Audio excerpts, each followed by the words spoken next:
बोलिए श्याम सरकार की जय, बोलिए अयोध्या नाथ की जय। आज हनुमान जी को जामवंत जी की बातें सुहा गई। सुहा बस नहीं गई, भा भी गई। कहते हैं कैसे कि जामवंत के वचन सुहाए, जामवंत के वचन सुहाए। जामवंत जी हैं वृद्ध अवस्था के और हमारे हनुमान जी हैं युवा अवस्था के, लेकिन आज हनुमान जी को जामवंत जी की बातें सुहा गई, लेकिन हमें वृद्धों की बातें नहीं सुहाती हैं और ना ही भाती हैं। वृद्धों की बात बताई जाए तो आज के समाज में एक शादी हुई। शादी में लड़की के परिवार वालों ने एक शर्त रख दी। क्या? कि भैया सबको लिवा के आना, लेकिन कोई शादी में वृद्ध व्यक्ति ना आए। जहाँ इतना कहा कि वृद्ध व्यक्ति शादी में ना आए, तो बोलो शर्त मंजूर है। लड़के वाले पक्ष ने कह दिया कि हाँ भैया ठीक है, यदि कहते हो तो वृद्ध जो है वो सीताराम सीताराम घर में करेंगे और सब युवा अवस्था की पीढ़ी ही आपके दरवाजे बारात लेकर के पहुँचेगी। अब नाना जो था, लड़के का जो नाना था, उससे कहा गया कि नाना आप मत जाइए बारात में। तो नाना कहे नाना मैं तो जाऊंगा, मेरे बिना जाए तो काम न बनेगा। तो बोले बाबा कैसे जाओगे? बोले चाहे गाड़ी की डिग्गी में ले चलो और चाहे मुझको तुम टिपार में, आपने देखा होगा शादी बारात में टिपार दिया जाता है बिटियों को, जिसमें खाकर और पापड़ भरे जाते हैं। कहे चाहे गाड़ी की डिग्गी में लुआ चलो और चाहे मुझको तुम टिपार में भर के ले चलो, लेकिन मैं बिना जाए मानूंगा नहीं। अब बाबा को और नाना को दोनों को डिग्गी में बिठा लिया। बाबा बोले मैं भी चलूँगा साथ में। जब नाना जाए तो बाबा क्यों न जाए?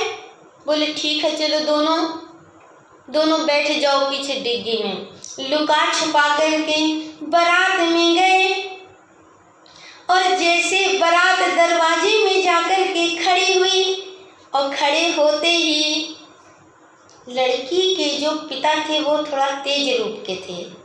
उन्होंने कहा भैया जयमाल बाद में पड़ेगा। बोले काहे, क्या बात हो गई? हम कोई वृद्ध व्यक्ति को नहीं लिवा के लाए हैं अपनी शादी में आपके यहाँ। हम सब लड़के ही लड़के आए हैं। लड़के का अर्थ ही है जहाँ से आवे वहाँ से लड़के, यहाँ से आवे तो लड़के, वहाँ से आवे तो लड़के। बोले हम लड़के ही आए हैं। बोले अच्छा, जयमाल जब ही पड़ेगा। लड़की के पिता ने कहा कि जयमाल जब ही पड़ेगा। कब पड़ेगा? हमारे बगल में एक नदी बहती है, उसको तुम दूध से भरवा दो तो हम लड़की का जयमाला तुम्हारे साथ डलवा देंगे। बोले अच्छा। अब जितने बाराती थे सब परेशान हो गए कि नदी को भला दूध से कैसे भरवाया जाए। नदी को दूध से कैसे भरवाया जाए, ये तो बड़ी समस्या का कारण बन गया। चलो भैया चलो, सब बारात को लेकर के वापस चलो। और जैसे गए, गाड़ी की डिग्गी खोली। बोले बाबा और नाना आप बाहर निकल आओ। कहे भैया कहाँ हो गया? बोले वो कहते हैं कि आप नदी को दूध से भरा दो तो वही न जयमाला पड़ेगा। बोले अच्छा ऐसी बात है? बोले अभी छोटी छोटी बातों में भैया बड़े बड़े रिश्ते नहीं तोड़े जाते, कहीं इतनी सी बातों में बारातें लौटती हैं क्या? बोले नहीं बाबा अब तो बारात लौट ही रही है, अब अपने अपने घर चलो, अब लुकने की जरूरत नहीं है, डिग्गी में सोई निकल आओ। जहाँ इतना कहा तो बाबा ने ने कहा एक काम करना तुम।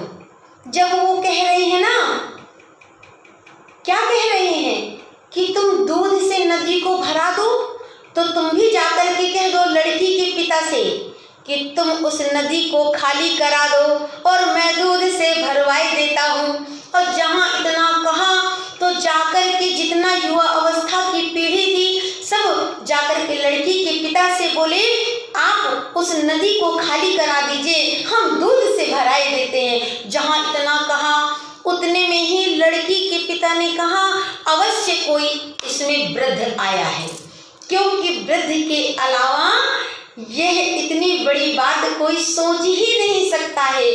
और जाकर के ढूंढो इस बारात में वृद्ध जरूर छुपा है। तो इसीलिए कहते हैं कि जामवंत में पूछा हूँ तो ही उचित सिखा मन दे जो मोही। वृद्धों का सम्मान कीजिए। उन्होंने अपने जिंदगी के इतने पड़ाव पार किए हैं जो अभी हमने नहीं किए। उनके पास बहुत बड़ी बड़ी सिखावन है, क्योंकि जो समय वो गुजार चुके हैं वो अभी हमने गुजारा नहीं है।